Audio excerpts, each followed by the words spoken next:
Hey there, tennis fans. I'm Grace Carter, and this is Tennis Now, presented by Tennis Express. Tennis Express, order today, and it ships today. Once tennis gets back to business, we may discover a very special time in tennis for young players in the ATP. Players like Stefanos Tsitsipas, Felix Auger-Aliassime, Denis Shapovalov, and Jannik Sinner, all coming up in the ranks.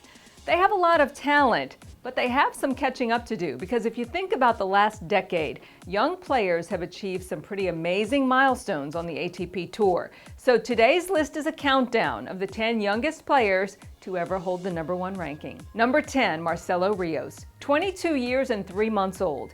He is the first South American to ever hold the #1 ranking. Chile's Rios never did win a slam, but he spent 6 weeks at the top as a 22-year-old back in 1998. Number 9, a favorite, Rafa Nadal. He was 22 years and 2 months when he hit #1 in 2008. The great Spaniard had to chase Roger Federer around the globe for a few years, but he did make it to the top. Number 8, Jimmy Connors. He was 21 years and 11 months when he became #1 in July of 1974. He logged 268 weeks at the top and still has the most titles in ATP history. Next is Pete Sampras, also a very young #1. He is 7th on our list. Pistol Pete won his first major as a teenager, but didn't get to #1 until April of 1993 when he was 21 years and 8 months. 4-time Slam champion Jim Courier, number 6 on our list. He reached #1 at 21 years and 6 months. That was in 1982. Number 5, the Iceman cometh. Sweden's Bjorn Borg reached #1 at 21 years and 3 months old in August of 1977. He is one of 9 ATP players that held the top ranking for over 100 weeks. Andy Roddick comes in at number 4. He won his lone major title in 2003 and hit #1 in that same year at the age of 21 years and 2 months.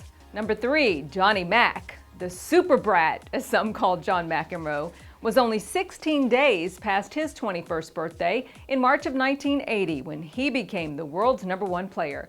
He logged 170 weeks in the top spot and won 7 slams. And the runner-up in the number 2 spot, Russian Marat Safin.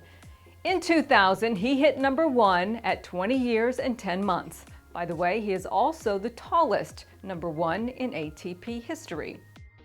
And drum roll, please. Do you already know the answer?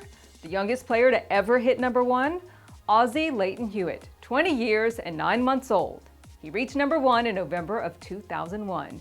Now this is a very tough list to join. Think about it. Rafa is the only member of the Big Four on this list. Makes you wonder if the ATP will ever have a teenager climb to #1 in the world again. Wonder if any of today's next-gen stars could make this list. Leave your thoughts in the comment section below, and we'll see you next time.